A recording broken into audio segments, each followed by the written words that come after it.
Good morning, everyone, and welcome to the First Time Story broadcast. I am excited today. I love all the guests that have been coming on. It's such great stories, and some of them do crazier things than others. And I love that. So today on the First Time Storytelling broadcast, my guest is Stu Swineford. Stu is a digital marketing guy, the co-founder of Relish Studio. He is a vegan, distance runner, outdoor enthusiast, environmentalist, and a doer of stuff. Stu is here to share the story of his first attempt with running 100 miles at one time. Stu, welcome to the First Time Hi, Storytelling broadcast. thanks for having me on the show. I really appreciate you bringing me on. Yeah, and also Stu is in the mountains and living large in the woods. And I told him I'm very jealous of the wonderful lifestyle he seems to lead.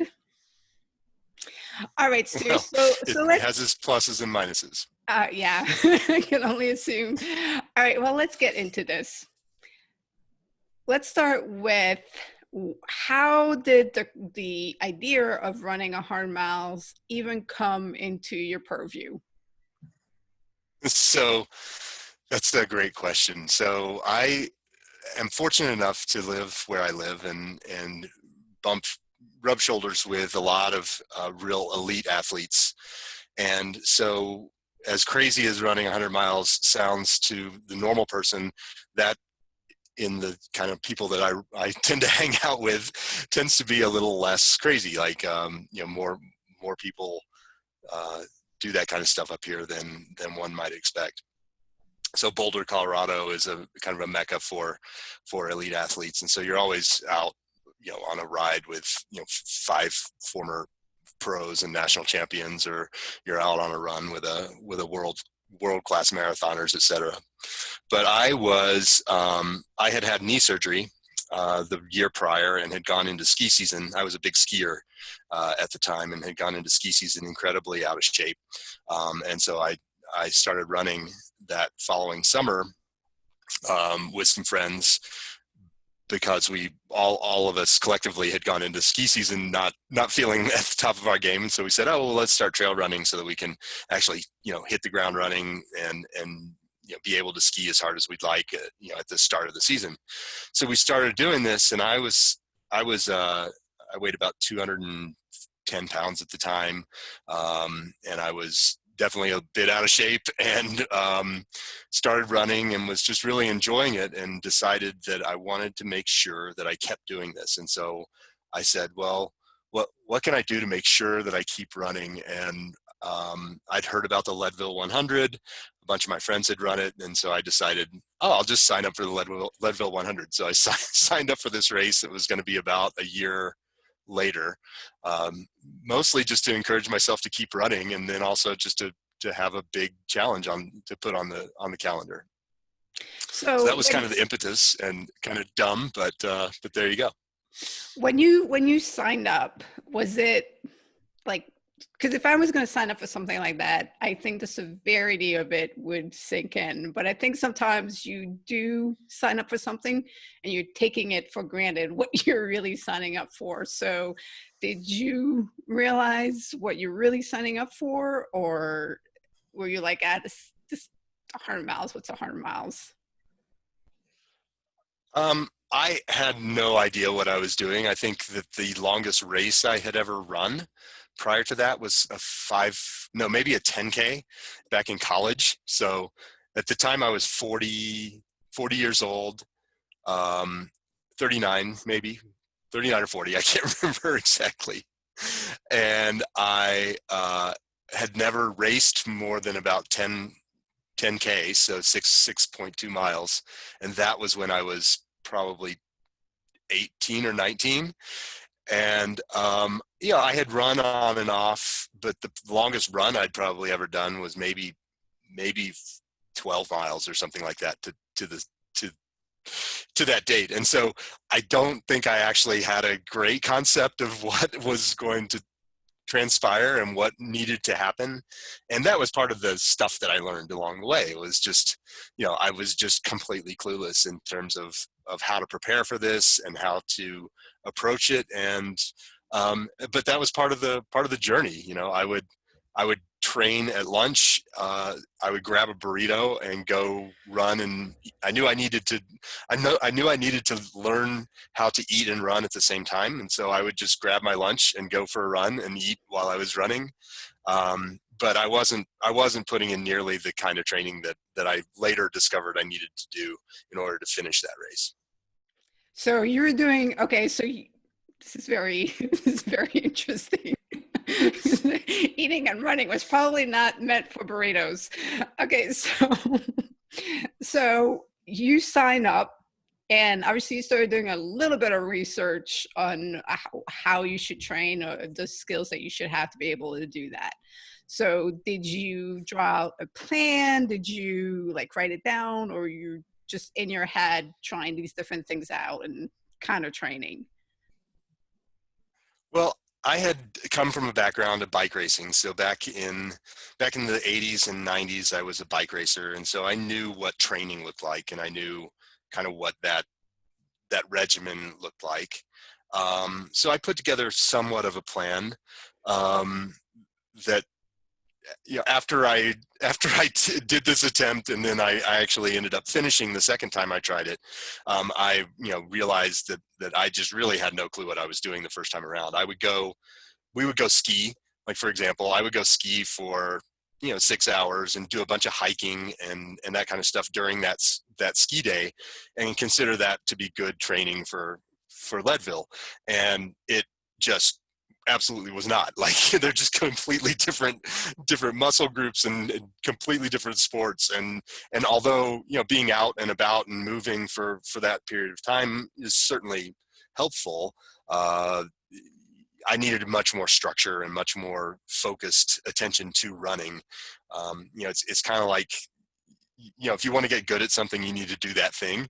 You don't do a bunch of things around that thing and expect it to get actually pretty good at the thing that you're trying to accomplish. So, those were some lessons that I learned. I definitely didn't have the volume of training that I needed to finish that race. And in subsequent attempts, I managed to put together training plans that were very much more focused on a successful 100-mile endeavor. So, Okay. So yeah, I was totally clueless. Okay, so let's get that into the day of the event. Now we know you're showing up not quite as prepared as you need to be. Had you shared this with friends and family, or they're there to support you? Like, what's happening the day of the event? Yeah, so the day of the event, so you have to go up to the race the day before, and they have a big sign-in thing. They do a health check, and there's a bunch of stuff. The day of the event, you get up at about 2 a.m. I had a crew there, so a bunch of my friends joined me to help support me along the way. I was really nervous about the food that would be available. So being a vegan, I wasn't quite sure what to expect in terms of aid station food and what would work for me. And one of the things that I have learned along the way is that you need to eat and you can consume the things that you've trained on, as opposed to showing up to a race and just expecting to just wing it. I mean, I think there are a lot of people who can wing it, but as a vegan, it kind of becomes a challenge, because you might show up to an aid station and all they have is ham sandwiches or something. So I had a crew of about eight of my good friends who came up and supported me throughout this whole endeavor. We got up at about 2 a.m, ate some breakfast, went to the starting line. The race starts at 4 a.m. And at that time, Leadville was, I want to say there were about 500 people who ran it the first year that I ran it. That's a lot of people. Which was pretty normal at the time. Yeah, that was about a normal amount. So you start in the dark. The elevation, I think Leadville itself is at about 10,000 feet. I think the lowest part of the course is maybe 9,600 feet, and it goes up to 12,600 a couple of times. So there are a few big passes that you go over, and the entirety of the race is all above 9,600 feet or something like that. Holy cow. So that's day of the event, show up. Thankfully, I mean, that's a whole other level of difficulty. I mean, thankfully you live in higher elevation, but that's crazy. It's not like you're running flat land. And I know, because I know they have 100-mile races in the desert where it's a lot flatter, but then Yep. you have the heat to contend with and some other things. But now you're contending with some serious elevation. The air is thinner, and you're putting a lot of energy going uphill, and your your knees are suffering going downhill. Yeah, it's definitely, it's not the hardest course out there, but it certainly has its challenges. You know, I think it's about 15,000 feet of climbing, and at least, and then, you know, 100 miles, and then, yeah, you don't dip below about 9,600 feet. So certainly challenging. And your group, and So, your you know, I came into the event. Oh, go ahead. I was just saying, and your group of friends that's there supporting you and assisting you, are they, do they think you're crazy for doing this? They think you have a shot of going all the 100 miles? Like, what's the conversation going amongst yourselves? Well, let's see. A couple of my crew members had crewed before, so they were familiar with the race itself and where all the aid stations are, and just, you know, what it kind of takes to help support someone doing this. So that was super helpful. At least one of my crew had run it before. He dropped out at about mile 87, I think, when he ran it. Oh. So he was familiar with the course and was familiar with what it was probably going to take. And then a few of my other crewmates, you know, thought that this was nuts and wanted to be part of it, because they just thought it was an amazing thing to watch someone do something this idiotic, and then also just to experience it. And honestly, I think I've crewed, after finishing, I kind of retired from ultra running a little bit, and then started crewing for people and pacing people. And I think that in many ways, that part of it is actually almost as hard as doing the whole thing, because there's a lot of waiting involved, there's a lot of prep involved. Um, you know, when you're a runner, you have really one task, and that is to just keep moving. And so you don't have to think about all the logistical stuff. You just show up and you start going, and you stop every once in a while to get more water and more food, and then you keep going. And that's really, it's very singular.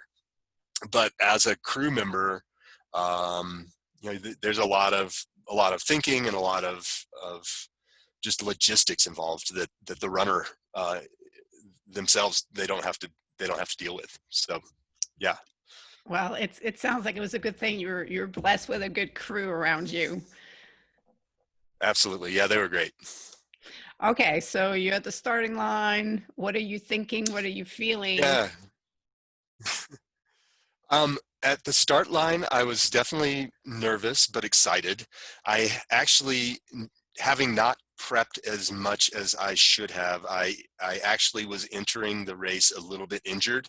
One of the things that runners tend to do is do too much and get too much too quickly and get injured. And about 6 weeks before the event, I went for about a 40-mile run and ended up with some lower leg problems after that. I also had a trainer. His name's Mark Plotchis. He was a world marathon champion in 1993, I think. He's also a physical therapist here in the Boulder area, and runs a great rehab company and shoe company called In Motion Rehab. And he and his wife, Shirley, she's a massage therapist. So I was working with them to stay healthy and then get back to some health once I sustained a little bit of an injury. And he's just such a go-getter that, 6 weeks out, his attitude was like, well, let's see what we can do to get you to the starting line. I mean, no reason you shouldn't at least try this. You've paid for it and you've done some of the work. And so let's see what we can do to get you there. So I was a little nervous about that. And I'd never run more than 40 miles ever. So, this was going to definitely be some new territory that I was breaking into. So did But you the excitement level, at the start line is amazing. I mean, there's 500 plus people plus all their crews. They're like talking on bullhorns, and there's lights, and it's just so exciting. And then they start the race by the race promoter guy. He whips out this huge shotgun and like fires this shotgun at 4 a.m. to start the race, and you run down the street in the middle of Leadville, and away you go. So I'm just curious, did you have the mindset that no matter what happens, I'm finishing this? Or did you have the mindset that it's not worth, further injuring myself? So if I do feel in pain, I'm not going to push it to where I have a long-term injury. Like, what did you put certain conditions around it in your mindset? That's a great question. I have to think about that a little bit. I mean, I know that my intention was to finish, and at the start and leading up to the start, I was definitely like, I'm giving this a go. I'm going to give it my best shot, and my intention was not to go there just to drop out. I mean, I had every intention of finishing this race. So I know that was my mindset at the start. That changes throughout the day, and as I mean, I think you ask any ultra runner, and really, I think, having both failed and succeeded in many ultras, you definitely go through these very dark periods of time during the race, because you're just there with your brain, and you're running along, and a lot of times you're running all by yourself because the races break up. So even though there are 500 people there, they're spread out over literally hours along the course. And so yeah, I think that I think almost every ultra runner has gone through low points where you start to doubt whether or not this was the dumbest thing you've ever done or not. And I certainly went through those. All right. So you're running. So mile 1, 2, 3, Yeah. 4, 5, 6, they're passing by. What, you're going through the, all of those thought process. How are you physically feeling? And when does it start So I think, breaking apart? yeah, when does it start to get ugly?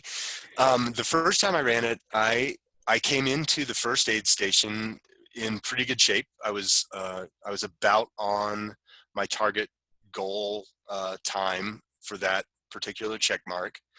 One of my friends, actually, who was not on my crew, but he was a very talented runner. He's no longer with us, but he met me at that aid station and kind of ran out of that aid station with me and just talked me through some of the mental things to be considering, and how to kind of put that excitement of the first 13 miles behind me, let that be fuel to kind of continue my journey, and what kind of mindset to get into. So that was super helpful. And then the first big climb of the race comes at about mile 16 or so. And it's a relatively straightforward climb. There's nothing technical about it. It's, but you do go up to about 11,600 feet. So it's probably a 1,000-foot climb. So I just walked to that climb. Then there's a huge descent called Power Line that's very steep, and just tried to take it easy down that, because I knew a lot of runners tend to go down that too fast and they blow their quads up, and so then they have problems for the rest of the day. So I just kind of took it easy through that, and then came into the second aid station in pretty good shape, feeling pretty good. This section, I was not a road runner at the time, and so this is about a 3-mile section of pavement, and I was very much not looking forward to that section.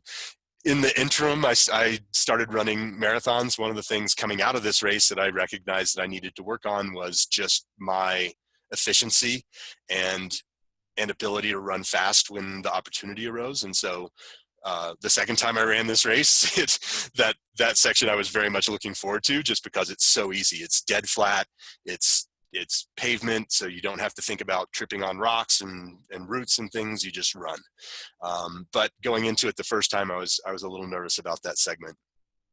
Um, then I came into the third aid station feeling pretty good, and I left the third aid station, and I remember starting to have some stomach problems and starting to have some challenges going out of that aid station. So, it's getting into, that's at about mile 27 or so, and so you've run a marathon at that point, and and so it's turning into a longish day, and I just remember those were the first times I started to feel some concern.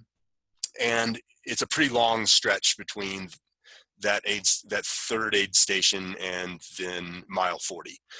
So there's a long period of time that you're on the Colorado Trail. It's beautiful, but at this point the race is broken up a lot, and you don't have a pacer, so you're running by yourself, or at least I was for the most part. I mean, occasionally you would catch up with a group, or occasionally some people would pass you, but for the most part, you're just you're needing to hunker down and just get into the idea that this is going to be a long day, and you're out here alone, and here we go. So that was that section. That was kind of the first time that I started feeling some concern and some doubt, and that's pretty early in the race to start feeling that. So so that was definitely concerning. All right. But wow, I'm like picturing it and putting myself in your shoes, and which I can only imagine. But it's like, okay, wow. Are you? So what are you like? What's your self-talk like at this point? Like, what are you telling yourself? Is it just keep putting one foot in front of the other? Is it like just make it this far? Like I can just get this far. If I can Yeah. just get this far. Yeah, I think for me, it's a little hard to remember exactly what my mindset was or what my techniques were at this juncture, because this was 2008 when I first ran Leadville. And so it's been 12 years or so. But I do know that now, and so the experience or advice I would give now is to break things into little chunks. So instead of thinking about the entire, you hear the phrase "eat the whole elephant." Instead of thinking about that, break it into tiny bits. Everything's just one step at a time. Like if it has to be as granular as steps, then if that's what you need to do at that point, then sometimes you're just okay, one more step. Usually I try and break it into chunks of hundreds, and so I do a lot of counting. And basically try and I'll say, okay, I'm going to run 100 steps, and then I can walk 100 steps, and then as I feel better, I turn that into, okay, I'm going to run 200 steps and walk 100 steps, and then eventually, hopefully, you just stop. You stop having to do that, and you're back to just running. So those are just some of the little things that I do personally that seem to work pretty well. And during that segment, I just was looking forward to the next aid station, which was at mile 40 in a little town called Twin Lakes. And coming into Twin Lakes, there's a fairly interesting climb coming into Twin Lakes, and then you drop down into that town.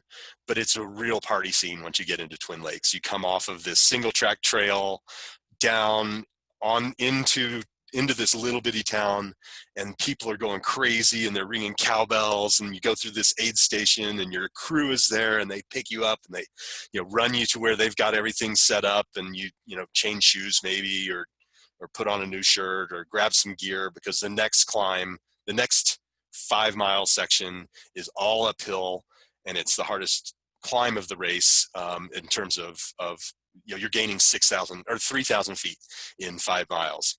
So it's a doozy. So coming into that, you get a huge lift just seeing all those people, even if they're not your crew. People are yelling for you, and it's really cool. So that's kind of a milestone place for the race, and that was also eclipsed the farthest run that I'd ever done. So at that point, I'm kind of hitting a couple of milestones. So that's pretty cool. Wow, that's awesome. All right, so now you've got the boost of the energy of the being refreshed. You know what's ahead of you, and you're in that. How long did that boost last for? I don't remember being too despondent going up Hope Pass. So Hope is the big climb of the race. You have to go up and over it, and then you have to come back up and over it. So you're doing 6,000 feet of vert in 10 miles, essentially. And I remember the weather got a little iffy going up Hope Pass, so it started sprinkling a little bit. But really, the weather that day was fantastic. We didn't have any delays for lightning, didn't have any horrible rain events. Some years it snows, so we didn't have that, which is great. And I just, at that point, you're just putting one foot in front of the other, and you're just climbing. And so you get about 4 miles of climbing, and then you reach this valley that is just at tree line. So it's right at about 11,000 feet. So you have another 1,000 feet to go to the top of the pass. But there is an aid station there, and they usually have a big bonfire going, and there are llamas up there because they've brought all this stuff up. And so it's a really special part of the race, because you pop out of these trees into this little green valley, and there's all these people there with llamas and stuff, and it's really cool. And you have 1,000 more feet to go, so you push up above tree line, and then you drop down the backside to a ghost town called Winfield. And coming into Winfield, they've changed the course since I ran it, but coming into Winfield, there's a dirt road that gets a lot of traffic because of the race. And so it's really dusty, and it can be kind of hot. But once you hit that road, you have about a mile to get to the 50-mile mark. So you're halfway at that point. And so, that's like, I've run as far as I've ever run. I've just run 50 miles. I see my, part of my crew again, because they're there to help support me. And you get a boost because at the 50-mile mark at Leadville, you get to have a pacer if you want a pacer. So one of my crew joined me, and we started running back. So you've run 50 miles this way, and you're going to turn around and run 50 miles back. But at least I didn't realize you went back the same way. Okay. Yep. Ooh, yeah, it's an out and back, but at least you have someone with you. So there's camaraderie there. There's a lift for that. I was feeling okay. I was starting to feel a little gross, but for the most part, feeling okay. I know going back up over Hope, I got really grumpy. And so that certainly is something to look out for. My mental attitude, even with all that lift, had, it had degraded quite a bit that first time I ran it. And so I remember being, a little grumpy going back over Hope, and I started to have to stop and take some breaks. So getting back to the counting thing, we would, walk 100 feet or 100 steps, and then stop and take 10 deep breaths, and then walk 100 steps. So, things were starting to devolve quite a bit. And then then you come back into Twin Lakes, and you get to see that party scene again, and your crew is there again, and everybody, is there supporting you. And I got there basically right as the sun was setting. So I managed to get back up and over Hope Pass before the sunset, but it was starting to get pretty dark when I hit Twin Lakes on the way back. And that's when things really started to fall apart. So yeah, because now you've been running for over 12 hours, and you're at mile 60. You're over 60 miles at this point. 60. Yeah. 60. Mile 60. It was probably 8:30. So I had been running for 16 and a half hours. Yeah. And it's starting to get dark. So, and there's a big climb right out of Twin Lakes. So you also are hopping back on some stuff, and it's really thinned out at this point. So you're really not seeing people very much anymore. So it's really just you and your pacer. And my pacer took me out of Twin Lakes, and then the first time I ran Leadville, that's when things started really falling apart for me. And I started having a really, really bad time. My knee, and those knee problems I was telling you about, those started popping up, and then my stomach went south, and I started having some stomach problems. And basically it took a long time to get back to tree line, which is the next sort of place where you can meet up with your crew. And by the time I hit tree line, I was a wreck. I was essentially, I would I would basically walk 60 paces and then dry heave for a little while and then walk 60 paces. And so I came into Twin Lakes just really, really pretty messed up. And my crew did an amazing job of trying to get me going. And they actually got me to, they got me to eat a little bit, and they got me to leave tree line. But it was probably no more than a mile later that I decided I was done that year. And flagged that my crew went to a junction about a mile up and waited for me just to see how I was doing. And by the time I got there, I had enough. And so I hopped in the car. We drove to the next aid station because they want you to check out to make sure that, no one's lost on the course or something. So Yeah. you go to the next aid station, and then you have the humiliating and just really downer of an experience where they cut your wristband off of you, and that signals that you're done for the day. And so at about, this is probably about 2 or 3 in the morning, I guess at this point, that was when I pulled the plug that year. Oh, And wow. it was the right decision, I think, at the time.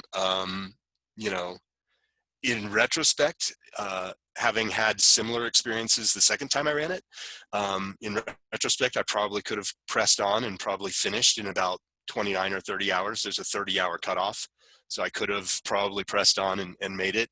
One of the things I discovered, and it happened to me both times I ran this distance, is there's a period of time that I think most people experience a natural lull. So it's like the circadian rhythms that you've heard about. Yeah. There are highs and then there are dips. And it was interesting to me when I ran it the second time, I experienced similar things at about the same time. And I think basically at some point your brain just starts to go, hey, it's 10:30. You're supposed to be trying to go to bed now. And it just kind of starts to shut things down. So that was one thing that I learned the second time around, was to just fight through that, and you can actually overcome that. And then the other big takeaway for me is, and I use this actually in business as well, is if you find yourself really focusing on some giant challenge that is way up ahead, don't worry about that challenge until you're on it. Because I started thinking about this final climb, which was to go back up Powerline, which is notoriously difficult. You're climbing another, probably 1,500 feet, and it's very steep. And I started thinking about that climb probably at mile 40. And instead of just focusing on where I was and what I was doing and what I needed to do right now, I started focusing on what was coming up and how hard that was going to be and how much that was going to suck. and I just let that get into my head. And so that was another reason why I think I pulled the plug, is I was thinking about this next climb, as opposed to just saying, okay, let's just get to the next aid station, assess, and then take it one step at a time. Yeah, so those are two big epiphany. There's a good thing of in knowing where you're going and having understand what's waiting for you, and then there's the drawback of knowing where you're going and what's waiting for you, because you can anticipate what it's going to be like and let it discourage you.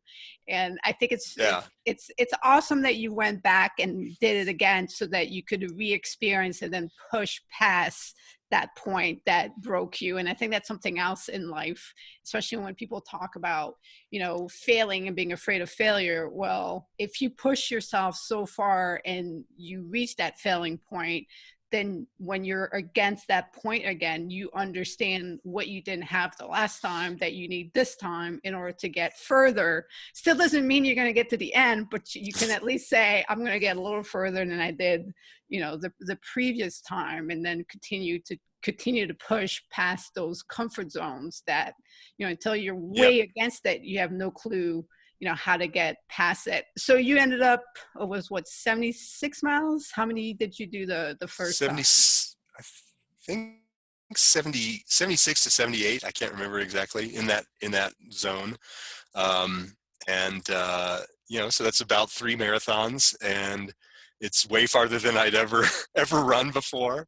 And the race essentially, so I came out of that race thinking, okay, well, I don't need to do that again. That was the dumbest thing I've ever done. And I've done some pretty dumb things. And my feet were just destroyed. And I couldn't do anything for like 2 weeks. I was a mess. And then it just started to haunt me. And it was just like this, it just got in the back of my head and was like, you can't leave that unfinished. And so like pretty quickly, I just said, okay, I'm doing this again. And actually it was 2007 that I did it the first time. So it's been 13 years. And then I was planning on doing it in 2008, but some circumstances came up that prohibited me from doing the full 100 in 2008, but I did do a 50 miler that year. And then I started running marathons, and with the intent of coming back and doing Leadville. Like Leadville was just sitting back here in the back of my head, like this thing that kept just nagging at me. And then I was super injured in 2009 because I was trying to run too fast, too quickly. I was running marathons at that point. So I ran a few marathons that 2008, 2009 era, but got really injured, and I could run in July of 2009, I could run 1 mile. And then I found a coach, and I started working with a coach, and I put together an actual Leadville plan and didn't focus on skiing. And I mean, I skied a little bit, but not nearly what I used to. Put together a plan, and by November of 2009, I was running basically a marathon distance a week. So every Sunday I would go out and run 25, 26 miles ish wow. at that point in time. And your early 40s. And then, right. I was 40.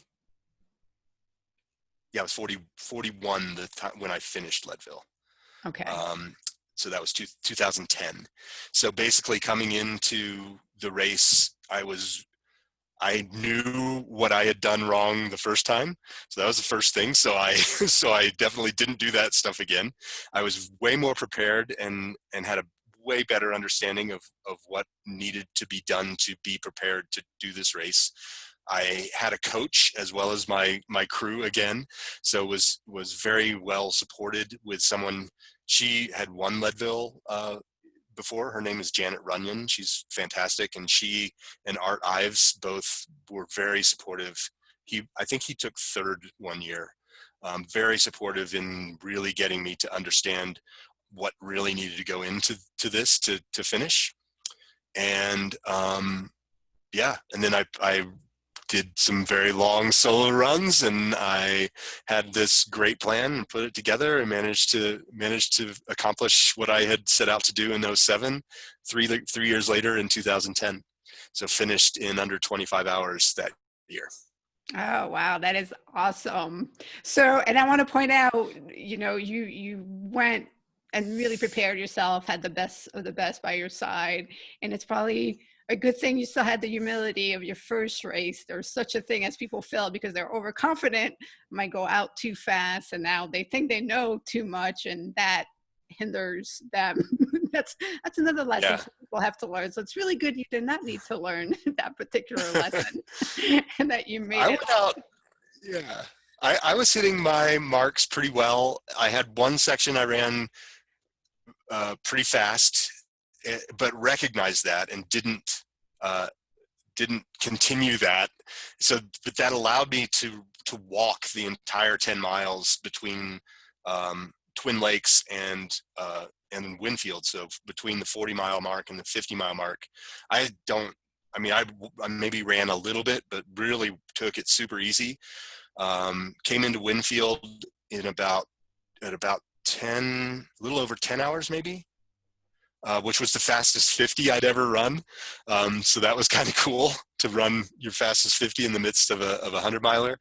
And then turned around and went back the other direction. I definitely experienced some of those same lows.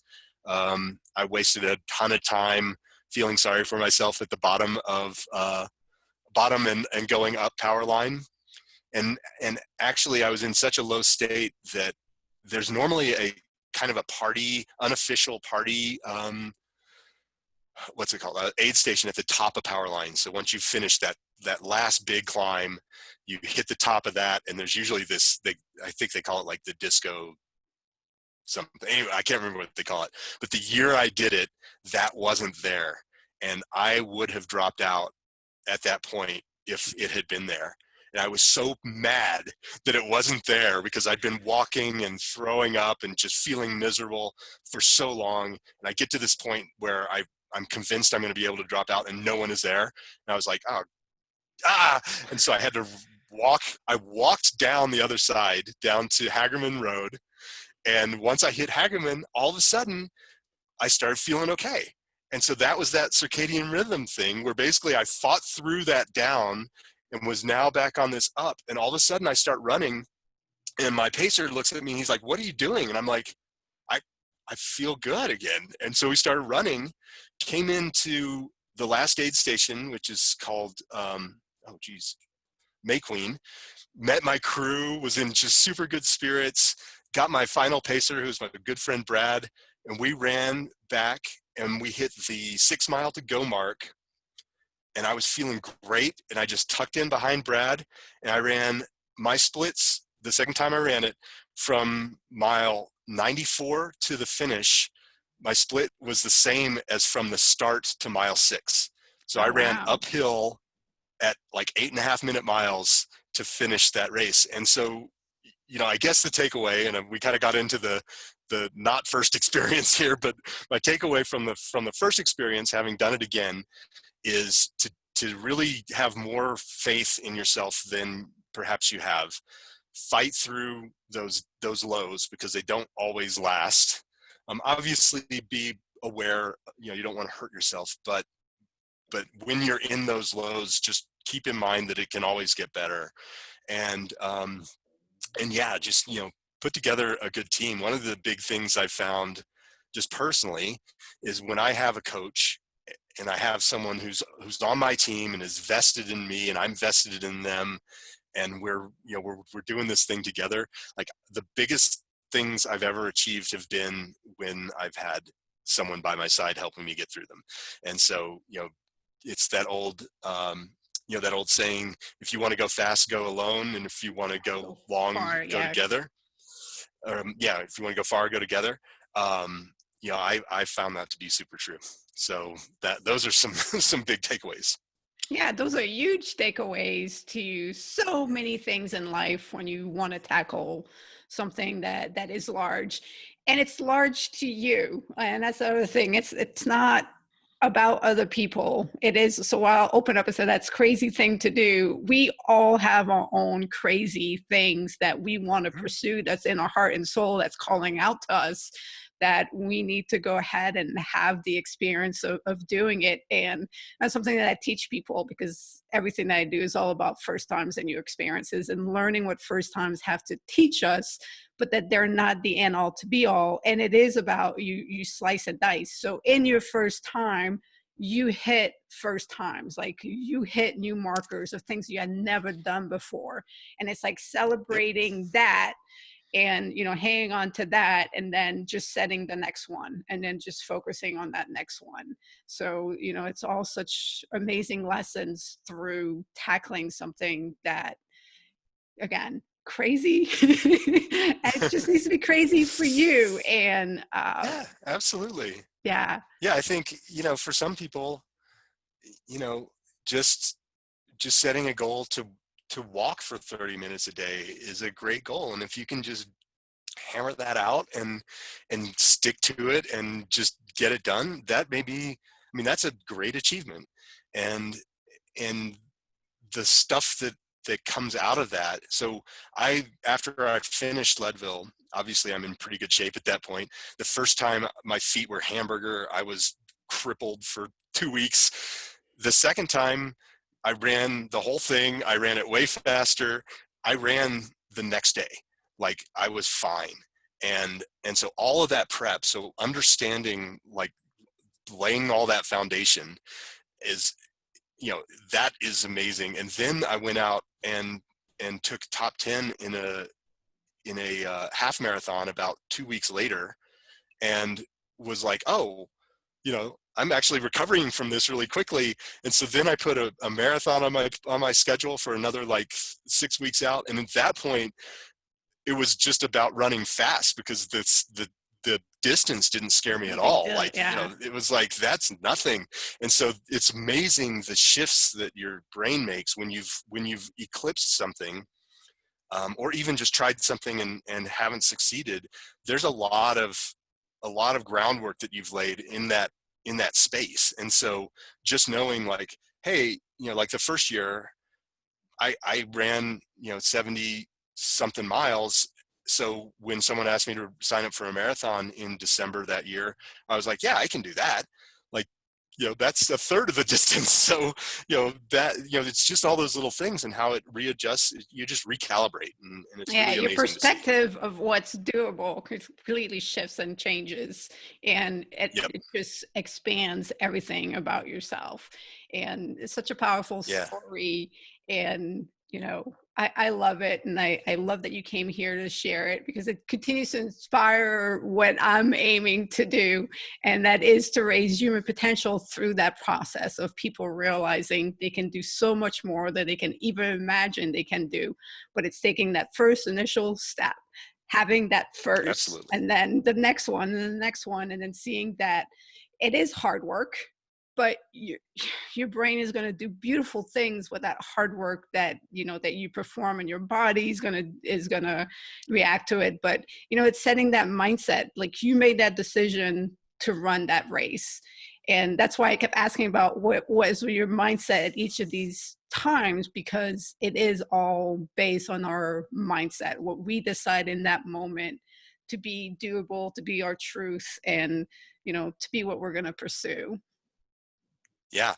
And setting, realistic goals. And I would say that the first goal that I set of running Leadville was not a realistic goal, but in the midst of that experience, I certainly had, little goals all along the way, like just make it to the next aid station, or just make it to that tree, or whatever it was. Yeah. And so you can just, you can always chunk stuff up and break it up into anything. And one of the things I've been doing from a business perspective is every day I come up with like the top 5 small things that I can do.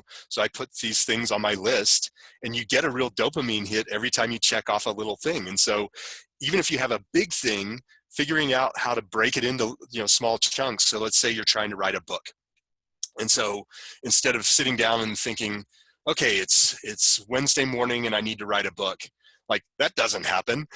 Say, oh, it's Wednesday morning, I need to outline a chapter. And so you just put outline chapter 3 on your list, and then you get to check that off, and you get a little dopamine hit. Like Yep. I accomplished something today. So yeah. So, always driving toward your you know your big goal, your Yeah. North Star, and know that you're going to tack. So I don't know, I've never sailed, but I understand the idea of tacking. So you want to go over there, but the wind is not necessarily in the right direction, and you just have to kind of go do all these back and forths, but you're still moving in that direction. And that's what's important, I think. Yeah, I couldn't agree more. It is spot on. All right, well, because I could continue to talk to you about this because I know as an entrepreneur, you have faced probably a lot of the same challenges that you face in the mindset of running that 100 miles, because there's absolutely nothing easy. I know for me, there's absolutely nothing in life that has pushed me and that challenges me, and that I mean, being an entrepreneur is what brought me to my breaking point. I mean, and I had to take 10 years away and just Mhm. completely detach from it to be able to come back and be able to do it again.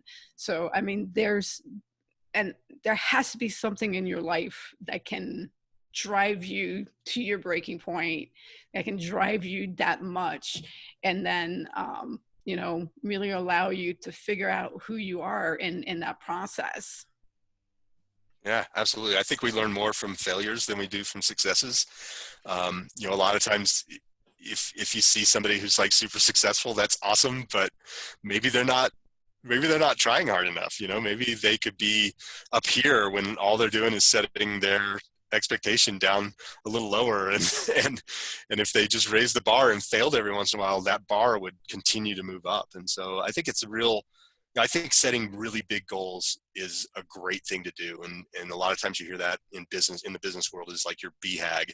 So your big, hairy, audacious goal. And the other thing that I've heard is like 10x your goals. So if you say, I want to do this much revenue next year, just 10x it and go for that, because then you won't succeed at the 10x, but you succeed at the 5x. And so now you've taken this small goal of whatever that was. So let's say it's $1 million in revenue, and you say, nope, I'm going to do 10 million, and you end up doing 5 or 2. You've still raised that bar so much more. And it's something that I constantly do. I constantly kind of set goals that I believe they're achievable, but at the same time, I realize that even if I don't achieve that, I'll go further than I ever thought possible. But I think you have to have wisdom in using that process, because otherwise, a lot of people, if they don't meet their goal, then they face disappointment, and then that gets them into the wrong mindset. So you always have to appreciate the progress that you have made, even if it isn't all the way to where you thought it was gonna be. So it's one of those, embracing the moment. Like, a lot of people have that struggle of being able to be in the moment and imagine the future at the same time. That's a skill that takes some time to learn and master. But once you can do that, you can become pretty unstoppable in the things that you do. Absolutely. Yeah. I think celebrating wins is huge, and entrepreneurs don't tend to do that, because it's like, well, I got to that point, and I fully intended to get to that point, and so I'm moving to the next point. But really taking time to celebrate those wins. The other thing that entrepreneurs tend to do is we always move the goal line. So we've set this goal, and it's like we're right there, and we've gone 90 yards, and we have 10 yards to go, and what do? We move the goal line out to 140 yards, and so now it's still, it's like we're constantly never allowing ourselves to cross that goal line. And so one of the pieces of advice that I think is really great is to celebrate at 90%, and just and then also really look back and see how far you've come. Because, when you're here today and you say, oh, I have so far to go, we don't tend to take the opportunity to look back and be like, I've gone, 1,700 yards, where, I thought I was playing on this 100-yard field, and look how far I've actually come. Yeah. And so, celebration is super important. I don't do that enough. I'm making a note to make sure I do that. Yeah, neither do I. But one of the things, when you're the founder or the co-founder, you're living that vision and that passion, one of the things to understand is that your team is following you. And if you keep pushing them and you're not celebrating, and then they start feeling what they're doing is never good enough, because they have a different interpretation of that it's not good enough than what you do as a leader of that vision. So one of the things I've definitely learned is that if I'm not going to celebrate for me, I need to celebrate for the people that are putting so much hard work, and that they understand that we've made some awesome progress, and we still have a long way to go, and we still have to continue on. But yeah, it's one of the things I had to learn, because I have been told, like, you're never satisfied, and people don't want to work. Like, there's a mixture of, they don't want to work, somebody who's never satisfied, who never acknowledges anything because they feel, they don't feel appreciated. They can't,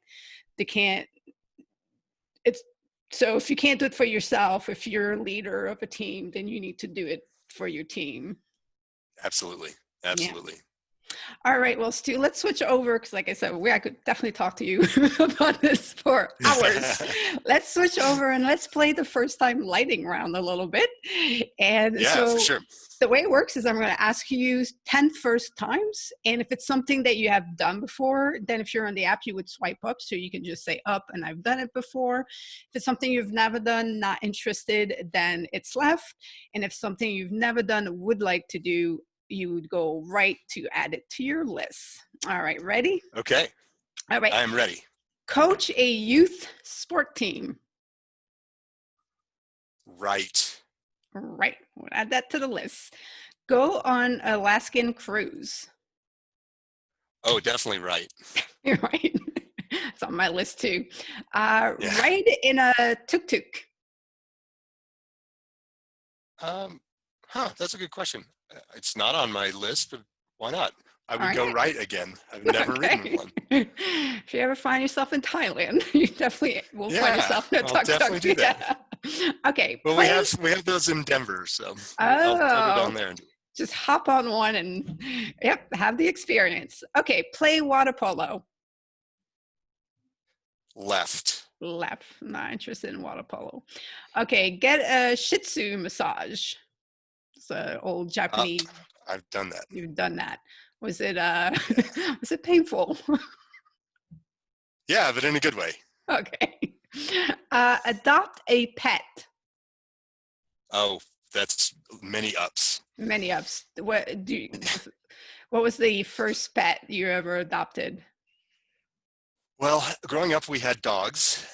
And then when my wife and I got together, she had a cat. And so we've had many cats, and we've had rabbits, we've had birds, we've had snakes, spiders. Um, we used to do rehab for wild animals. So we've had skunks, and I've had a goat in my house, coyotes, lots of squirrels and rabbits. So Oh, we've wow. we've had many animals come through our door, and I encourage people to adopt a pet. I think that there's nothing better than I having pets around. I absolutely agree. I have little man. He absolutely changed my life, and I have a keychain that says "Who rescued who." So Yep, yeah. Okay, play the violin. I have done that. So right, Up, up. my You have mom done played that. the violin. Oh, Oh, very up, sorry, nice. up. Yes, yeah. And she. Oh, so what songs were you able to play on there? Oh, I was never any good, but I've done it. So like probably row your boat as far as I got. All right, play mini golf. Oh, I've done that. Up. All right, take a tour of brewery. Up. I've done that many times, You're in actually. Those are fun. Colorado. Yeah. All right, take a spin class. I have never done that. I would do that. Right. Right. All right. Well, you're used to pain, so you would get reacquainted with that spin class. Yep. All right. Yep. So next question is the first time story prompt, and today's prompt is your first investment. So, what was my first investment is the Yeah. question. Well, I mean, probably like most kids, I started very early with a piggy bank, and which quickly moved to a bank account. My dad was a banker throughout most of his life, and a financial planner. He transitioned into financial planning at some point, but yeah, just starting a bank account, and being very consistent about making sure that I took a certain percentage of my earnings and put them into savings. And so I remember at an early age, when I would get a check for my birthday from my grandpa, though that would go into the bank account. That wasn't something I cashed and went to the store and used. It was a very thoughtful process of taking this to the bank and signing the thing and putting it into my account. So that, I would say, those are my first investments. Oh, that is awesome. Yeah, I grew up, my eldest brother was always talking about investing. And I started with a bank account, but then after I joined the Marine Corps, one of the chief of the section where I worked, he had a financial planner come in to teach us more about, how to be smart with our money. And since I grew up learning that, I was like, okay, it's, I have a regular paycheck. Let me get with this guy and let me start investing. And I went to see him, and he was like, I'm sorry, we only take investment from staff and COs. I was a Lance Corporal in E3. He's like, we only take investment from staff and COs and officers. And I was like, well, that's not fair. That's kind of messed up. So I somehow convinced him to take me on as a client. So as a young Nice. 19-year-old, I opened up my first mutual fund and started putting money in there. And a few years later, I was selected for the Emeritus Commissioning Program. So when I went back to see him as a second lieutenant, he was like, "Oh, I just knew you were a safe bet." Like you were. I was like, "Yeah, okay." Yeah, it, I wish we had a little different attitude about that. I mean, we don't really teach financial planning and budgeting and things like that in school, as you know, like in high school or even earlier. And I think that I'm sure that there are investment firms out there that do work with I guess it would be non-commissioned officers. Is that yeah. everyone below? I'm not really a military guy, so, but you know, those people, I think, need it more than a lot of the people who are making more money. And so, you know, getting everybody in the habit of investment and being conscious and aware of how that all works, I think would be a great thing. Yeah, and thankfully these days there's a lot more, as far on the military side, there's a lot more available. But I think the Oh, good. younger you learn about that, the better. Now, I ended up losing everything. So my first time as an entrepreneur, I ended up losing all of that money that I had started saving as a youngin. It all went away. Yep, It was all gone. But that's that's the risk you take as an entrepreneur. absolutely. You know, and Yep, I'm at it again. So good for you. you got to be willing to put it on the line. So, I agree. all right, Stu, final question. How have you been making the best of the current situation that we are in with the pandemic? You know, my business, Relish Studio, has always embraced the idea of serving. And one of the things that we really like to do is just be able to help people out. So it wasn't a huge pivot for us to really just lean into that. And so the attitude that we've taken over the last several months is to just really show up with an altruistic attitude toward, you know, how we can help. And so whether that's doing some stuff, you know, some pro bono stuff, or just talking with people and just helping them get a better understanding of the landscape, you know, really just embracing this idea of serving. And so that has certainly been something that we've, you know, wrapped our arms even more firmly around. You know, we also suffer from the cobbler's kids have no shoes challenge, which, you know, we're always working on other people's stuff. And so it's given us a little bit of time to be a little more thoughtful about the things that we're doing. So we've been a lot more consistent with our outreach and content creation and creating, you know, offers and things like that. So that's been good. You know, it's a rough time right now, I think, and a lot of people are really struggling, and certainly, you know, the people in the country, I think, need to. There's some really challenging things that are just embedded into our system, particularly with racial inequality that we need to address, and so there's a lot of stuff going on right now, and so, you know, just letting people know that I'm here to talk through any of that. If you just want to talk about it, I'm happy to just talk through options or just listen to people with their challenges. But you know, that's really how we've been embracing things, and I think, you know, I think that it's going to be a little bit of a long row to hoe, but I think we'll get there. So I have hope. That's really great. Yeah, I mean, and I think what is required is that we do embrace a mindset of change and look at change as something that is worthy, that is positive, and that brings a lot of good things. So if we can change how we see change, we can move the ball forward a lot faster into creating a much better future for all of us, because there has been a great deal of inequality. There's been a great deal of pain and suffering for certain people that everybody needs to pick up part of that load. And that's the other thing. If everybody carries, everybody just carries, a little bit more, we always go a little further.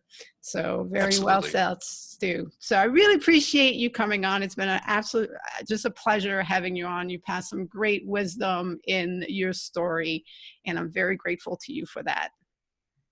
Well, I really appreciate you having me on. I had a super fun time, and look forward to seeing where you go as you do more of these. I'm really excited to listen to them. Thank you.